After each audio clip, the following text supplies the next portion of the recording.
Welcome to another episode of NASA Science Live, an opportunity for you to interact with NASA experts and have your questions answered in real time. I'm your host, Tahira Allen, and today we're joining you live from NASA's Goddard Space Flight Center in Greenbelt, Maryland.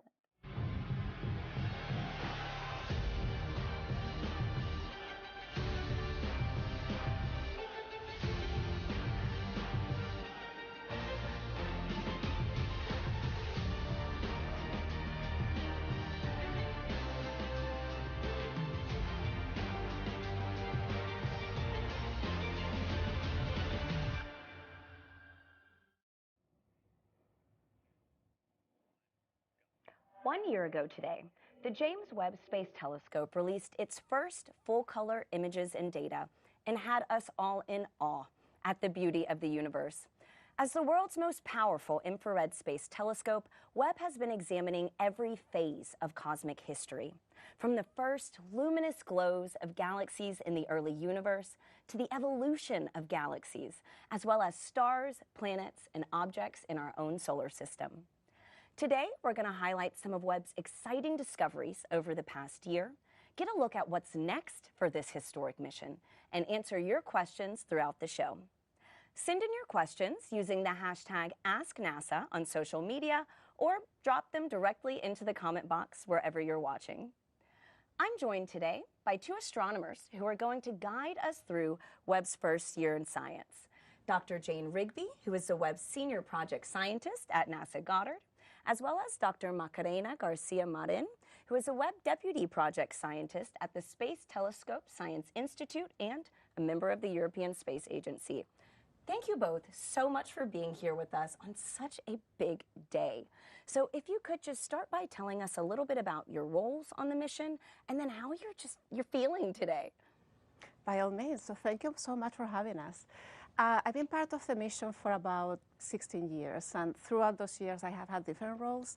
Right now I'm the Deputy Project Scientist for Space Telescope and Science Institute, and that means that I interact with the community, I oversee that things are working as expected, and really try to give them what they need to publish great science. How I feel today, it's incredibly happy for this accomplishment. The first year has been fantastic, really.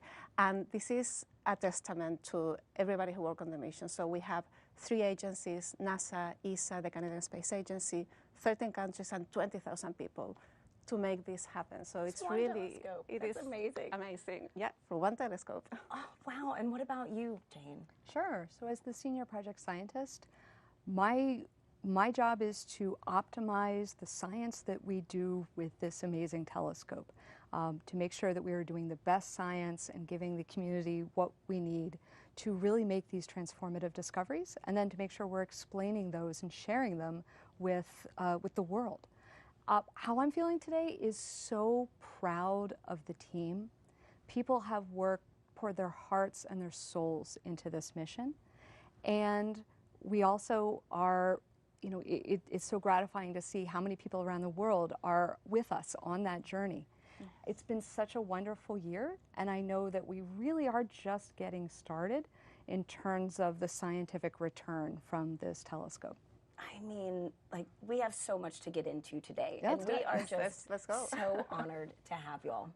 So over the past year, Webb has provided new understandings of how stars and their accompanying planets form. Just this morning, a brand new image was released in celebration of 1 year of Webb science operations.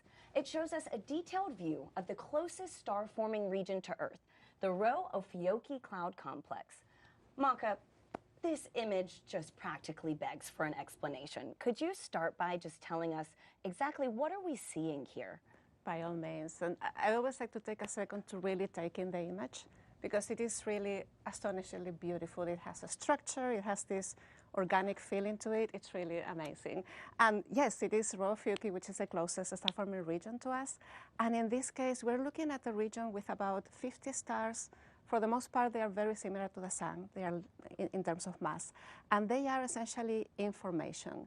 They're just baby stars. So nursery. It is like a nursery of stars, and even though it is beautiful and has all these structures and there's a lot of activity going on, it is actually quite a relax for a star-forming region. So Jay, why don't you walk us through some of the details? Sure. There's a lot to see. Let's go on a little tour. A little tour. Let's do it. Let's do it. All right. Okay. So as we're looking at the star-forming region, one of the first things that catches your eye is this sort of glowing mane down in the bottom, this sort of yellow lion's mane thing. What that is a massive star, is a little bit more massive than the sun, that has gotten out of its birth cloud. We also have regions that are still, where the stars are still in their birth cloud. They haven't gotten out yet. And we can see their glow of their disks as they're accreting matter onto the star. It takes a while for stars to form. They form out of a disk of gas and dust. And it's just gravity, right? It's just gravity accreting, and then there's more gravity, so then more stuff gets in. And then once those stars get enough mass to start shining, they can push back at the clouds where they formed. And so you can get like that beautiful ghostly lit up structure where it's actually that star lighting up its birth cloud. We also have, the colors here are really important. That yellow is dust that's been lit up. That red is molecular hydrogen. It's hydrogen that is coming from jets being spat out in these little these little two jets getting shot out of each of these new stars. And so all together it really is like a nursery where the youngest stars haven't really gotten born yet, but they're far along. And then, right, they're along the path. Yeah. And then the older ones are out, they're shining, and they're having an impact on the region where they were born.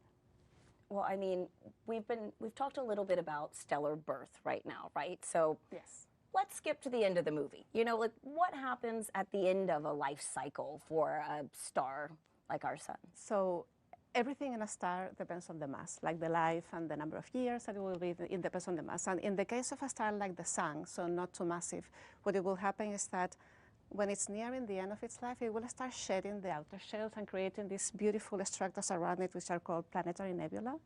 And they get lit up, and they are really, the level of detail with Webb on these structures is really fantastic. It really allows to study a lot of the fine detail of the planetary nebula. And so by the end of it, the star will slowly sort of switch off. It will become a white dwarf and then slowly switch off and just disappear. And then we have other type of stars that are slightly more massive, let's say about like 30 solar masses. And some of them are called Wolf-Rayet. And with Webb, we have studied some beautiful cases of Wolf-Rayet stars that are have like a companion rotating around it, and in that rotation it actually creates these beautiful shells around it. So there's this case where you have a Wolf-Rayet star, 30 solar mass as the companion, and when they get close, the star sheds, because of the gravitational pull, shells of dust. Every 8 years one. It's like a tree trunk of so you information. Can measure it's the clockwork. time. Wow. And you can measure the time because it's related with the way the stars rotate around each other. So it's truly amazing. And again, with Webb, you can study all the fine details and really see many of these rings that have never seen before in this level of detail and quality. It's amazing. Wow. And these stars will end up like a supernova, and then we have the very massive ones. And what happens after a supernova? Sure. So with Webb, we have been studying stars that are close to dying, like that Wolf-Rayet star that's spitting out those dust clouds. And then we've also been studying stars that are dead, that have already exploded. So massive stars that have exploded as supernovae, and in their dying, they light up and blow up one of the brightest explosions in the universe and cast out these fast-moving clouds of dust and gas that have in them all of the elements that get formed when a star dies. It really is true. Carl Sagan used to say that we're all made of star stuff. That is literally true. The carbon, oxygen, nitrogen, iron in our bodies, we're all made in stars. Many of those elements are made in stars when they blow up. And so by studying supernovae and their remnants, the gas clouds that are left behind, we can understand how the stuff we're made of got formed in the hearts of stars. And I mean, Webb just does such a beautiful job at peering through this dusk and like showing us things we haven't seen before. So this has been really, really phenomenal. Not only just like visually, but for the science, this is incredible. Yeah. And so many stars have planets orbiting around them. The ones outside our solar system are called exoplanets. Maka, how is Webb studying exoplanets? So it mainly uses two techniques. One of them is direct imaging, taking a picture of the planet. And to do that, you first have to block the star, like you do with your thumb with the sun. Close one eye. Block the star, close one eye, and then you get the beautiful image of the planet next to it. And Webb has demonstrated this can be done beautifully, and we are getting data with this technique. And then the other technique is what we call a planetary transit. So essentially when a planet works its way in the orbit in front of the star. So we can measure the star before the planet goes in front of it and when the planet goes in front, and then it's like an eclipse. So in that process, the light of the star gets filtered by the planet atmosphere, and then we can measure the atmospheric composition of that planet thanks to that process of light filtering through it. With Webb, the level of high quality data we're getting with this technique and stability and really wealth of information, it's out of the chart. It really is.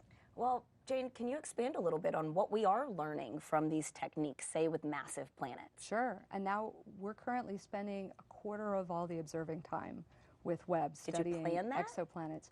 We ask for the world's best ideas, and then we pick the best. So we can respond to what good ideas people are having. But right now, people are having a lot of ideas for studying exoplanets. So some of the discoveries so far, and again, for exoplanets, this was the big uncertainty for us. Webb wasn't built to do exoplanets. It was originally designed to study the most distant galaxies. We kind of added that science case in kind of late in the game. Slid that in. And it was it was a little, well, we'll see what we get, right? It turns out the telescope has been so stable. It has been gorgeous for exoplanets. And so the data that we're getting, in which we're looking at what the atmospheres around, what's inside these atmospheres of these planets orbiting other stars. And so the first data we got on those exoplanets, it basically just jumped out at us. We're like, oh, that's the fingerprint, that's the signature of molecular carbon dioxide. There it is, right there. Well, that wasn't hard.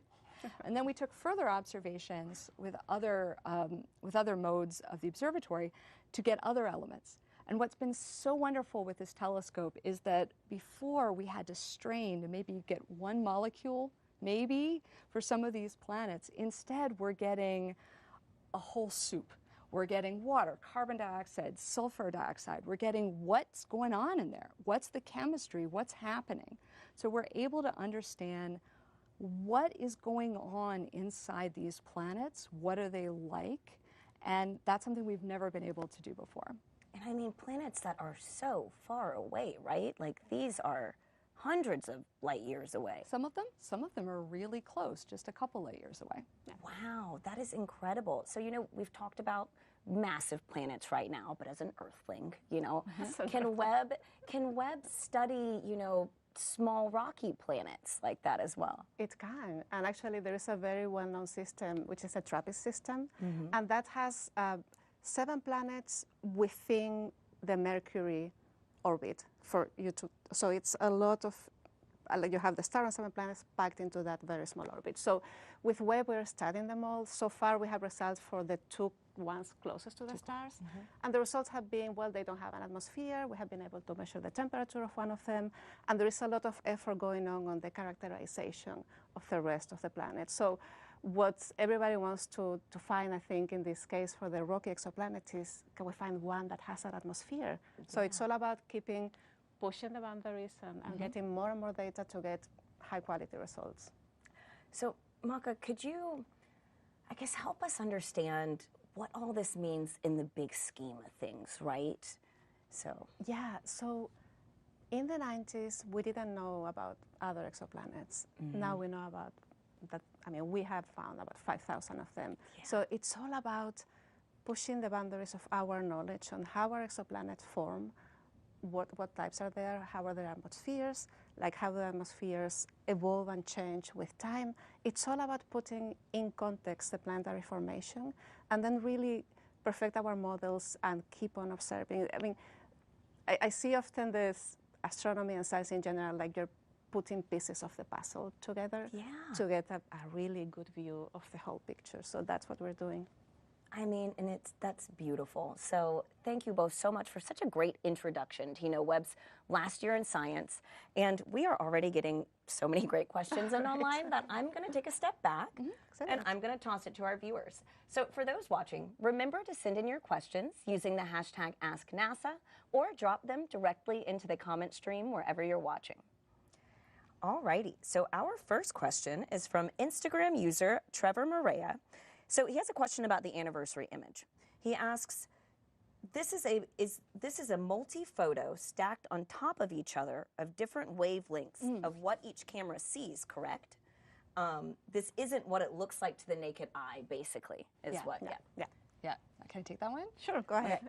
So we like that let one. me break down. Let me demystify this. Okay. There's really not pulling a fast one here. So this is all one camera. This is the NearCam instrument. And with that camera, we do 2 colors of light at once. Okay. We get a twofer. Buy one, get one free, which is useful. And so, but when you get the raw data, and you can download the raw data from the telescope. You can go look this up for yourself. The raw data are gray, right, where it's more light, less light. It's monochrome. But you can look at the raw data, and it looks a lot like this. What we do to make these really gorgeous images is we give the data a spa treatment, right? I mean, we make them look their best, we clean them up, but they still look like themselves. We're not doing anything to really change what's going on here. We just kind of make it pop. Yeah. And so Add some blush. Yeah, exactly. There's a little bit of like, but there's nothing. You can look at the raw data and see everything that you see in this image. What we basically do is assign colors that our eyes can see to different colors of light that Webb is detecting. And so we try to do that in ways that make physical sense. So in this case, we've assigned the yellow color to dust, to emission from smoke, from little pieces of smoke. And so then we're assigning red to molecular hydrogen. And so we can be flexible, because of course we can't see the infrared. Yeah. But there's something magical about our eyeballs, right? My cat can see further in the red than I can, and bees can see further in the blue than we can. Telescopes allow us to see past the limitations of our own eyes, and then we map them into what we can see so that we can make sense of it, because we go through life in color, and so that, astronomers do that. When we're analyzing images, we make 3-color images so we can help see, okay, what am I looking at here? What's going on?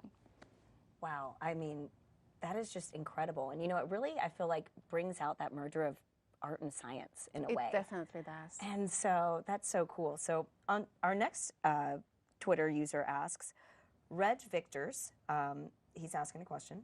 If the Webb telescope can look with such detail at the very farthest reaches of the universe, can it see with extreme detail what is in our own Milky Way galaxy? Basically, if it can look so far away, does that mean if it looks a little bit closer, can it see with really, really great detail?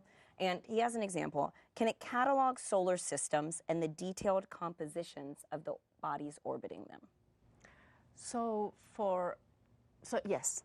To answer the question, yes, certainly we can study, and we are studying our own galaxy. And actually, this image was released today is from our own galaxy. It's a really close star-forming region. So yes, we are studying planetary systems like TRAPPIST. I mean, they are really far away. So what we see with these planets is maybe if you see the planet, you see a dot. You don't see, these beautiful renditions that are more like art than anything else. But yes, we study them. We do direct imaging. We do a rainbow with the data, and with that rainbow we get all the chemical composition and we can characterize them. So far we are studying for outer solar systems, let's say, or solar exoplanet systems, the planets themselves. We haven't started yet doing any sort of other body there, but yes, we can certainly and are studying our own galaxy. Well, I mean, that just leaves us excited for what's to come, right? You know, it's only the first year. So Astroza on YouTube asks, will JWST try to find distant quasars? Ooh, yeah. Yeah, we've already found a bunch. Yes. In the first year, we targeted some quasars we already knew about that were discovered by other telescopes. And there have been recent results out studying those quasars, and in particular wanting to understand, so these are supermassive black holes. A quasar is a name for a black hole with the mass of up to 1 billion, with a B, solar masses worth of stuff, in a black hole that's about the size of our solar system. Wow. That's at the heart of a galaxy. Every galaxy has a supermassive black hole in its center. Big galaxies have big black holes. Small galaxies have small black holes. We don't really quite know why. Is a supermassive black hole? A quasar is a good question. A quasar is a supermassive black hole that is feeding, that is accreting gas down onto it. Right? Yeah. And so it's fueling. It's getting bigger. Yeah. And of course, once matter falls into a black hole, it can never escape. So none of that light gets back out. But as gas is falling down into the black hole, it's colliding with other gas, and it glows white hot and into the ultraviolet, and even you get X-rays, and it can outshine the host galaxy, and that's what we call a quasar. So in the first year, Webb has been studying some of the galaxies that host those quasars to understand, how did they grow so fast? How did they build 1 billion solar masses in 1 billion years down in the center? Webb has also been discovering supermassive black holes, accreting black holes that we didn't know about, that are just popping up all over some of these deep fields where we stare at a blank field, we find thousands of galaxies, and some of those you're like, oh, that's a quasar. There's another quasar. They've been popping up all over. There are a lot. And why are we so interested in studying them? Quasars or black holes? It's all part of the galaxy puzzle. evolution picture. It's all part of the puzzle. So actually, you reminded me, with the quasars, often you do have to remove the quasar to be able to see the galaxy underneath, and there are techniques to do that. But it's all about studying the galaxies and how they are formed and evolve. Well, we have another question from a Twitter user. Radio Casterful asks, could JWST take a picture of Voyager 1, or is it too small to pick up on camera? Oh, that's a good question. All right, do math on the fly. It's too small. It's too small. It's I don't too think small. Yeah, you can't do it. but I love the question. Yeah, I know. That was an insightful question. Thank you. And I'd have to actually do the math to work out whether you can get the reflection even if you can't resolve it. And I can't do that in my head. I'd have to go get a pencil. Yeah, phone a friend. Yep. Well, we have Maddie Lane on Twitter who asks, what temperature does Webb operate in deep space?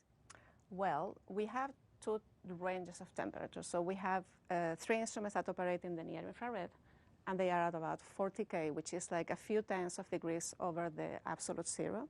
And then we have MIRI that operates on the mid-infrared, which means that you have to be colder to be able to detect that signal. So MIRI operates at about 7 K, which is just 7 degrees above the absolute zero.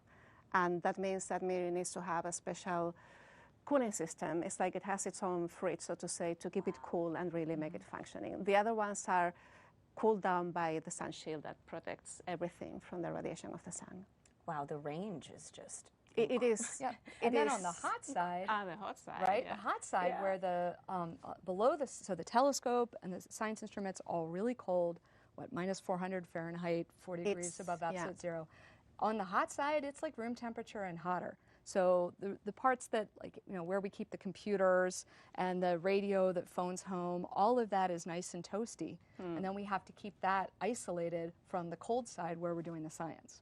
It's like hundreds of degrees difference between the 2 sides. It's really a feat. I mean, and it's just such a technological marvel, no wonder it took 20,000 people to do this. Really, one of the hardest parts of designing and building Webb was separating those 2 temperature zones, very, quite hot and very, very cold, and having the hot not bleed down into the cold. I mean, this is all so fascinating. And to those watching, thank you for such thoughtful questions. It really is a blast participating with you all on today's show. So please keep sending in your questions using the hashtag AskNASA or by dropping them directly into the comment box wherever you're watching today. We'll get to some more of those in just a few minutes. Now let's take a closer look at the planets in our own solar system. Webb has shown us clouds and storms on Uranus and Neptune, as well as their ring systems, which appear to be way more prominent in infrared light. Maka, what can we learn from an image like this of Neptune? This is a beautiful image, and actually we have not seen Neptune, talking about Voyager. We didn't see these rings, many of these rings, since the Voyager flyby in about, I think it was 1989. So it's been many years. Oh, and so with Webb, we can really see in great detail all the rings. We can see 7 out of the 14 satellites around it, and we can see all these bright, shiny spots, and those are clouds in the atmosphere that are made out of a material, a type of gas that it's really reflective in the infrared, and that's how we see them that bright. So with Webb, we can see not only these details, but now there is more data, not only the first image. So astronomers are looking for more rings, the satellites we didn't see, and maybe even more satellites. So there's a lot of activity going on. And of course, at the core of it is like studying those atmospheres, those clouds, those storms. How do they move? What is the dynamic around the planet, and how do they evolve essentially year after year? So it's really, one could think, well, these are so close, why do you need such a powerful machine? And the answer is because we need all this detail. These are the closest planets to us, so it makes a lot of sense to study them in detail and then to think, well, how does this fit with the exoplanets we talked about before? And I can only imagine that, the more detail we get, that must inform missions and things like that as well, right? Oh, absolutely. Exactly. Absolutely, yes. And in part, as Maka said, the last time we got an image of Neptune that crisp, we had to send a probe all the way to Neptune. Yeah. Here, we're just, the Webb telescope is not that far from the Earth. It's just pointed out there and seeing, so it lets us look at the outer solar system without having to actually go there. And it also is informing things like places where there is activity in the outer solar system, like Enceladus, the moon of Saturn, where we're following up on discoveries made by NASA's mission Cassini, which is now over with. But now we can go back and look and see, okay, what was going on that Cassini saw and follow up on it. So that's something I think is one of the neatest discoveries so far. It really is. Has been the water plumes coming out of the moon Enceladus, and how there's this plume of water that is escaping out of cracks in the icy crust from what is presumably a subsurface ocean down there. And we're seeing that escaped water. And so Webb has captured that and has taken spectra, little rainbows, to see what it's made of. And so that was something where we didn't have that instrumentation on board Cassini, but we could do it now after the fact. And we can visit all of the outer planets and the comets, asteroids, Kuiper belt objects without having to send a probe. That is incredible. And so I do actually, what you said just reminded me, we had a few questions back we asked, I think, about Webb's temperature in deep space. Webb is not in deep space, is it? So Webb is about a million miles away from the Earth. You would consider it is? Okay. Yeah, it is pretty far away. Yeah. It's 4 times past the distance of the moon. It's further than humans have ever gone. Exactly. Yeah. Right? But compared to the distance of even Jupiter, it's not that far. So, we say hi to it, and it's like less than a light second. It's not that far away. That is true. Actually, scheme at the end. But it's not like Hubble, which, when Hubble is at its closest approach, it's only 300 miles over your head. Right? Yeah. So in that sense, it's a million miles away. Yeah. So, if we're going to talk about ringed planets, we got to talk about Saturn. Yes. Webb has released an incredible image of this planet. And so, other than just sheer beauty, what can we learn from this image? Sure.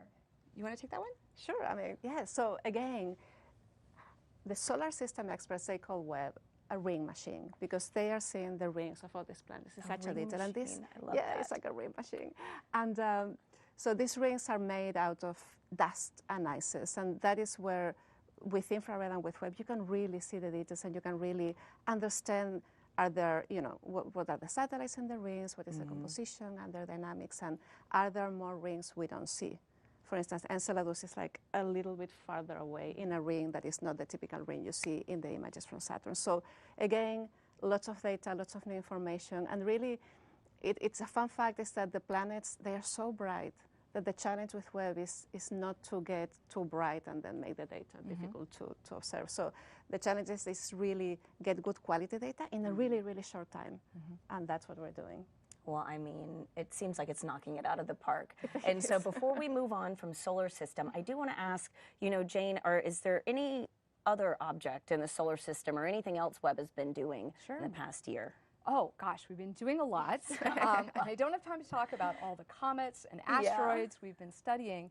I do want to mention one asteroid that we observed when it was hit by another NASA mission, the DART mission, which on purpose slammed into one of a pair of asteroids that were orbiting each other in order to measure, can we move an asteroid if we needed to do that to protect our own planet. And so that was something that was a real stretch for our team. Webb was not built to track an asteroid that's moving that fast. That was 3 times past our speed limit. But there's a lot of cool science that we could do if we can track objects moving that fast. And so our team was really pretty eager for that challenge and embraced it. And in fact, we captured the plume of junk coming out of that asteroid as it was hit by the DART probe. So that's pretty neat. Technically, it also lets us study, okay, what's going on in there, and are they rubble piles? What is the composition of these? So we did spectra. We took rainbows to see what the stuff was that was coming off this asteroid. But I'm proud of the team because I know how hard we worked to get that to work, because that thing was zooming past, and we're like, you know, having to move our telescope pretty fast. And thanks to that, now we can move the telescope faster than we thought about before launch. So we can do science of faster objects. That's incredible. Like that. I mean, like, talk about an all-star year for this telescope. So it really is amazing to see what it's been accomplishing. And there are so many questions coming in online, so let's get to a few of them. As a reminder to those tuning in live, you can submit questions using the hashtag AskNASA or drop them into the comment stream wherever you're watching the show. We'd also love to know, what has been your favorite Webb image from the past year? Post it online along with your question using the hashtag AskNASA. All right, our next question. Actually, this is a collective question. So we have a few viewers on Twitter who want to know more about the anniversary image. So they're asking, is what we're seeing in this image in the past? Yes. Yes, it is in the past. Can you explain how that's possible? It is 390 light years away in the past, because that is the time the light takes to travel to us. So it is in the past, and actually everything you see is in the past. When you look at yourself in a mirror, you're looking at a version of yourself that is like a tiny fraction of a second slightly younger than you are at that moment. So yeah, it's light travel, and of course the universe also expands, so depending on where you are, it might take a bit longer. But yes, everything we look with Webb is older. Yeah.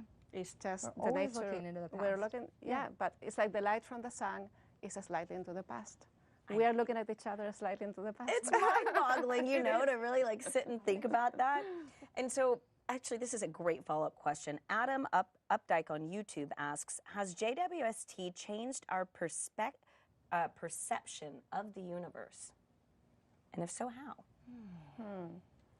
You know, not yet. Yeah, I'm going to go for not yet on that one. I mean, yes and no, right? Like, it's gorgeous, it's lovely, but we kind of knew that. We were like, this is going to knock people's socks off, right? And remember having to reassure reporters before launch about, well, are the images going to be as good as Hubble's? So just wait. Sit back. No, don't worry. It's not going to be a problem. I would say that, you know, we are still getting started, and I would say that so far, for me anyway, what has given me confidence is that, you know, the data that we've gotten so far tells us, oh yeah, this is working great. This is, in fact, we can push harder than we thought.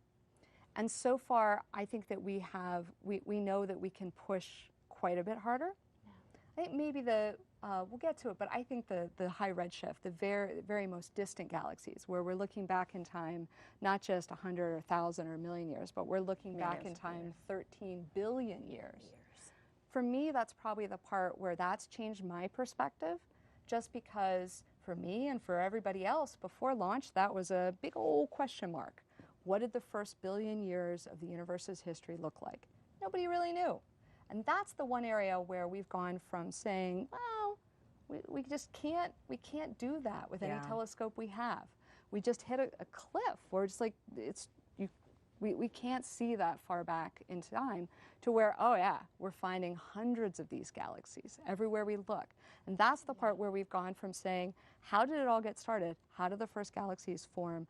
From, oh, we don't know, to, okay, now we have lots of data and we're really starting to figure out how quickly galaxies got their act together. I feel like, that only probably opens up more questions, right? So, but I think it's giving us new information in every area and really informing everything. So I have a great follow-up to that. Webb is, again, knocking it out the park. And so we have a few people asking, what was the original life expectancy for Webb? Yes. And has it changed after this first year? So, can I take that? Yeah. So before launch, the life expectancy, the requirement was 5 years. Before launch, with the fuel on board, etc., we thought it would be 10 years. During launch, the launch was so optimized and so well done that we did save a lot of fuel. So now, if we have to think about the limiting life factor, essentially. If you think fuel, then it will last 20 years or more, but we don't know exactly what will be the limit and how everything will evolve. You want to follow up? That's perfect. So fingers crossed, that it is the 20 years. So we have another collective. Several users on YouTube are asking if Webb has found life on other planets. Now, from what I understand, this is not a life-seeking mission, but that Webb looks for biosignatures. Could you tell us more about that? So the answer is no. No. We have not found life on other planets. Yes. We'll let you know if that happens. Yes. Nor was Webb designed to do that. Yeah. That is a job for a future telescope. And in fact, we are working on that. We're starting to design something called the Habitable Worlds Observatory, which would do exactly that. Uses a lot of the same technology as Webb. It looks, it has hexagons, it deploys, but it looks at the same light that we do, visible, and then ultraviolet light. Webb can't do that. It's an infrared telescope. There's just some basic limitations. We're not going to find life. And it's not looking for signs of life. No, right? that is not our science case. What we could do is find places with Webb.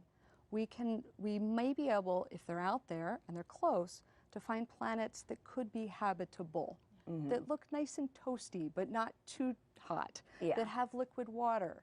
But what Webb cannot do is say, yep, that one has life on it. That is a job for a future mission. It can say, this looks like a nice destination that life might want to vacation To study in the future. Yes, and so, thank you for that. Okay, so we just asked viewers to share their favorite image in the chat, and now Chalkstar on Twitter wants to know, this is a good one, after a year, what is your favorite image from JWST? I must say, I'm going to go with today's image. Oh, really? Before that, it was the Stefan's Quintet with MIDI. But I have to say, the image from today, it is mind-blowing to me. It's like ethereal. It is, exactly. Wow. It's organic and ethereal. It's like beautiful. And the one before was the Stefan's Quintet with MIDI. I wouldn't have guessed that. Okay. I'm going to go with Pandora's cluster. Which is a galaxy cluster, so thousands of galaxies all crammed into a space that in our neck of the woods is just a couple galaxies. So that's probably my favorite. The other one I really love is SMACS 0723, which is the lensing cluster that we revealed a year ago. Just because for that one, it was so beautiful. And it's also the science that I do, so I was like, ooh, this is exciting. And it was also really easy. We got those data, the telescope started observing around midnight. We had the data by breakfast. It was just one of these like, okay, it's working really well. So that one has a special place for me just because it was a demonstration to the world of how transformative this telescope is. Wow. If I may add, the Stefan's Quintet, just to add context, is the image where you have a group of galaxies that are interacting, and you really see how they they have like this cosmic dance, and they sort of distort each other, and in that process, you know, they may form a new galaxy. Definitely they may form new stars, so it is beautiful. I mean, thank you both too. And I know that y'all look at these images all the time. And so like, it really is incredible to hear which ones are y'all's favorite. So our next question comes from Mr. Spaquito on Twitter. I know that's a Like it. That's a good one. That's a good handle. How much time do the teams at SDSCI and NASA take to publish Webb's data? So starting from observing from the telescope and then going through the whole process of analyzing and rendering them out and then publishing. So What's the timeline? the timeline, it depends, right? So first of all, STSCI and NASA's institutions don't publish data. Like, there are scientists that do publish data, but the way it goes, you take the data and then it gets downlinked. We have downlinks twice a day. So it gets downloaded essentially. And then it goes through what we call a calibration pipeline, which is what Jane was describing before. You know, get rid of your electronic effects and the things you don't want from the data. And that is automatic, and that is done at STSCI. And then once that process is finished, then it goes into the archive. And then the investigator team grabs the data, and they may say, oh, I'm going to fine-tune this, I'm going to fine-tune that, and then they have to analyze it and do their science. So it can be any time from, I've seen papers coming out in literally 2 days, and others take maybe 6 months. 6 months, a year. It really depends. Yeah. Wow. Well, thank you both so much for these answers to these questions. For those watching at home, we'll get back to some more questions in just a few minutes, so keep sending them in. So we've now looked at our own solar system, right? Let's go back in time to when the first galaxies were forming. Webb is a powerful time machine with infrared vision that is peering back over 13.5 billion years and is already providing the first look at the earliest galaxies that formed hundreds of millions of years after the Big Bang. So again, we're hearing a lot about Webb being a time machine of sorts. Maka, could you explain how telescopes can even be time machines? Yes, and this is nicely linked with the question we had before about in the past. So light is a wave, and it travels. So we know it takes time to travel, and it travels at the speed of light. So when the first galaxies and stars, they emitted their light 13.5 or more billion years ago, that light started to travel in time and space. And it did travel in a universe that is just expanding. And in that expansion, that wave gets stretched. And in that stretching, it moves, for instance, from the visible light to the infrared light. It gets redder. And that's where Webb can catch it. It's really a beautiful process. So we are looking at a time of the universe we have never looked at before. With Hubble, we looked until about 13 and a little bit billion years ago. There were other missions that looked even behind that, like WMAP and COBE. But that time where the first galaxies and stars were formed, it's really new, and it's really what we're looking at. We're literally looking at the edge of what Hubble did and really pushing forward the limits. So it's that's how it is a time machine. It's mind-blowing. It is mind-blowing. It's honestly mind-blowing. And so, you know, Jane, but how can we really know how far away any given galaxy is with so much accuracy? Sure, it's so convenient that, so we take rainbows is the short answer, and very conveniently, there are little markers, little diagnostic kind of like, if you think about like CSI forensics, there's little fingerprints of what different elements and molecules are that just stand out. And you can say, oh, that's oxygen, that's carbon, that's hydrogen. And anywhere it is in the universe, you get these little spectral signatures in the rainbow. And you say, well, that's hydrogen, there we go. And so it's really helpful that those signatures are there in galaxies. But as Maka said, because the light has been red-shifted because of the expansion of the universe, all we need to do is say, oh, there's hydrogen. I measure what color I see it at. I know what color it was originally. That means I know how much the universe has been stretched as that light was traveling to us. So it lets us take what we measure, which is a redshift, and then we use a cosmological model to turn that into a distance. So what it basically means is we get little rainbows of all our galaxies. We then can figure out distances to every one of their galaxies. And so if you think of like take a deep field, like the famous Hubble Deep Field, where we've got hundreds of galaxies all peppered over an image, getting these little redshifts means that we can make that into a 3D, right? It's not a flat image anymore. We can do, we know the panes, right? We can say, okay, this galaxy is these are the ones, these far away, and we can start making a 3D model of where everything is. That means we can start saying, well, okay, these galaxies we're seeing as they looked 13 billion years ago.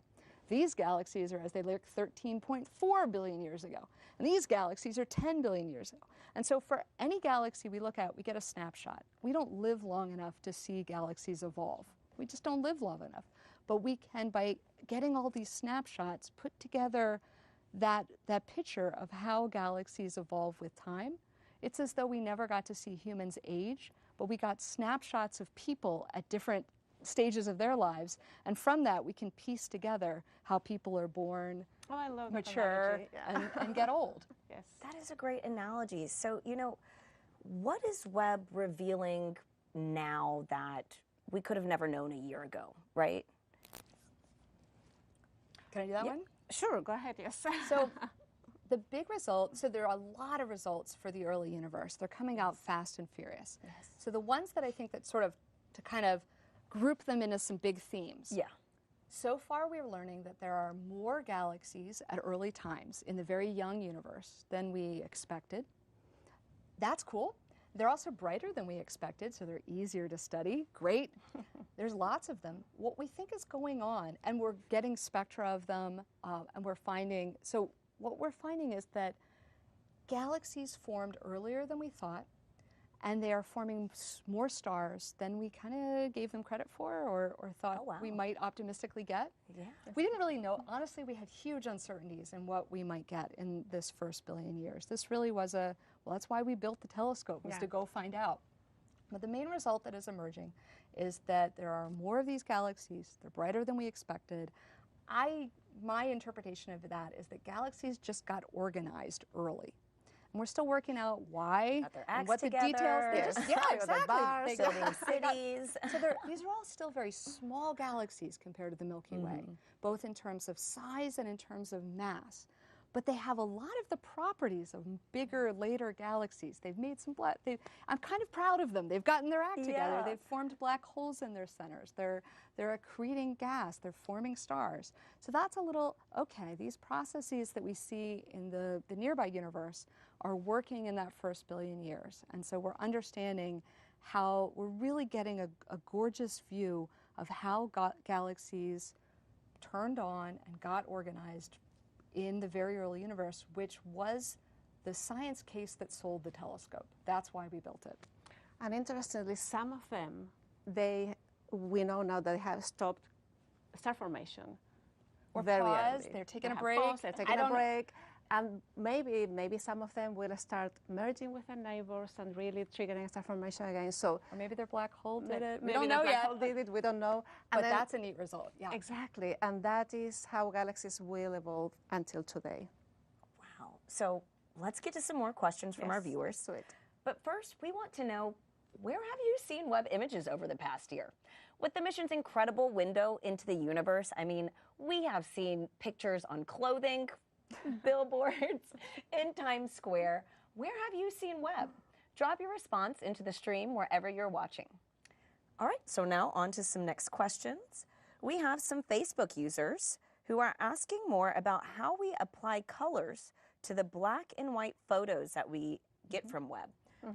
Could you go into a little bit more detail? Yep, I can take that. So as Jane was explaining before, every instrument has a camera. We call them detectors, but it's like a camera, talking about images. And what the cameras detect, they do detect photons, they detect light. And in this case, we use filters to select which part of the infrared light. Think if it was visible, you would use a blue filter and then you would get all the blue photons. It's similar. You use a filter in the infrared light, you get those specific photons. So you take maybe 3, 4, 5 different filters. And then you order them chromatically. So your blue filters, you assign them the blue color on the visible. For the redder filters, you assign the red color, and then in between. So that's what the imaging experts call chromatic order. So they assign to each infrared color that we cannot see, a color that we can see. And it's literally just one by one, and then they combine them. And in that process of combination is that space where you mentioned before that there's also art in this. Yeah. Because, you know, they really do this fine-tuning of, oh, let's optimize this, what is more pleasing to the eye, and they come up with this really beautifully, highly contrasted images. But each of the colors, it's real, and each of the colors represents something. One will represent dust, the other molecular hydrogen, the other oxygen. So it is in there, and it really gives a scientific meaning to the image. I mean, you know the phrase, like, a photo is worth 1,000 words or something. Webb is really doing this right now, right? Really, like, yes. Not only is it beautiful, you're just learning so much about the universe and just the connection of everything. So thank you for that wonderful description. We have another great handle. Tofu Eating Cat on Twitter asks, a great question. Are there any opportunities for citizen community science with Webb data? Sure, that's a good question. Yes. So first I should say what citizen science is. That is efforts that are efforts to get real interesting investigations that are done by large groups of people in the community who are not trained scientists. And there have been wonderful examples of this in all fields of science, ornithology, in astronomy. And so for Webb, we are still actually working on figuring out how we want to, what our strategy for that should be. All of the data go public. Some of them have a 1-year period where they're secret except to the team that proposed that data. But after that year, they all go public. So we have a rich archive that anyone can access. Yes. And it really is fun to just start zooming around and start playing with the data yourself. You don't need to be an expert to start wrestling with and making the same face that astronomers make, which is the confused, you know, the face as we're, you know, dealing with the real data. Yeah. So that's the short. So we're working on it. Yeah. And if you have ideas, let us know, because that's something to for the future. Yeah, thank you. And so for those actually interested in citizen science at NASA, you can visit citizenscience.nasa.gov and explore some of our projects there as well, while we keep our fingers crossed for maybe one in the future with Webb one day. So we have Twitter user Christine Kuga, who asks, just how deep in the universe can Webb see as opposed to Hubble? So I guess, can we get a little comparison on their distances? Maka? Yeah. I mean, Hubble was, what, 13.23 billion years ago? And Webb is going 13.5 and beyond. So it's what it feels like a small window when you think of the number, but it's really huge in terms of evolution of the universe and in terms of what happened there. Because that first billion years, a lot did happen. From, you know, getting organized. Exactly. Get all your stars together. One of the results that's been so gratifying for me has been to see that with Hubble, we really could just look at the colors and say, well, that's the right color red to be one of those very distant galaxies. Because it's visible light. Well, right? Or and just we couldn't take spectra. We couldn't get the rainbows. You could just get the colors and a couple filters. With Webb, we can get beautiful rainbows. And in fact, we can get rainbows for dozens of galaxies at the same time, because the NIRSpec instrument has this neat multiplexing, where I want that one, that one, that one, that one, that one, all at the same time. And so with Webb, we're not only saying, yep, I know exactly how far away each of these galaxies is, but I know what they're made of, right? There's the hydrogen, there's my oxygen. Why is there so much nitrogen in that one? Which has been a puzzle in some of these, right? We're getting both very familiar diagnostics and some that we're like, oh, I've not seen that before. What's different about these early galaxies compared to galaxies in the universe today? So really good follow-up to that.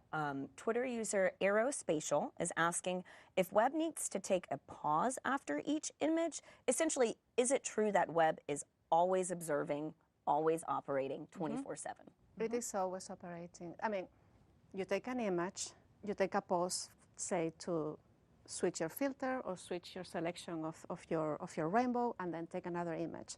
And then you finish to take data for your, say, raw Fuki. And then the telescope has to move to the next target. So while it moves, typically it wouldn't get data from the sky, but it can get some calibration data, and then it goes to the next target. So it is essentially observing all the time, except when we do particular, like uploading a new software or taking specific engineering data for, processing and understanding how things are going. But yeah, it is, I wouldn't say 24/7, there are little pauses in between, and then you have to get there to your target. But usually when you go to a region of the sky, you optimize it and you do all the targets that are planned for that particular region. It's safe to say it's working overtime. Yeah, well, It is, yeah. It's just constantly taking data. and every week we give it a new plan for the next week. We schedule a week out, and twice a day we say hi and download all the data that it's taken in the last half of a day. And even when it downloads data, it keeps observing. Keeps going, So right? it's very, very efficient. The telescope that could, So we are running out of time, but I do have one final question. What's next? What's next for Webb? Sure. So we are exactly 1 year into our science mission. We have selected the science for year 2. That science just started. We started observing that July 1st. And right now we're doing a mix of finishing the targets that we hadn't gotten to yet from the first year and starting the targets from the second year. And we'll do a mix of that. The first year will ramp down as the second year ramps up. We're about to ask the world, all right, y'all, what are your best ideas for year 3? We're going to ask that for a deadline in the fall. And we're really just keeping it coming. And I think that one of the things I'm really gratified to see is that the easy stuff came out in the first couple months, and now we're starting to see the papers that really took some analysis with the harder analysis, which gets to the more interesting results. So I think our big results are still ahead of us. That is so exciting to think about, too. And thank you so much, Dr. Rigby, Dr. Marin, for taking us through this journey of Webb's first year of science. I mean, I think it's safe to say that the best is even yet to come. So we really appreciate having you here today. Thank you so much. Really a pleasure being here and sharing this celebration with everyone. Yes, it's been fantastic. And thank you, and thanks to folks who've been with us on that journey. And stay with us. There's more to come. Yep. And thank you to everyone tuning in online. I mean, I love that we were able to answer so many questions, and we really hope that you'll keep following the mission as Webb continues to peel back the curtain to the mysteries of the cosmos. To stay updated, follow NASA Webb on Facebook, Twitter, and Instagram. You can download the highest resolution images, videos, and other assets at webbtelescope.org. Now, remember, and I cannot stress this enough, this is just the beginning. Webb's first year of science is an amazing start to what this observatory will continue to do as it transforms our understanding of the universe. To go more in depth on the mission, visit web.nasa.gov and make sure to follow along as Webb continues to unfold the universe. Thank you, and see you next time.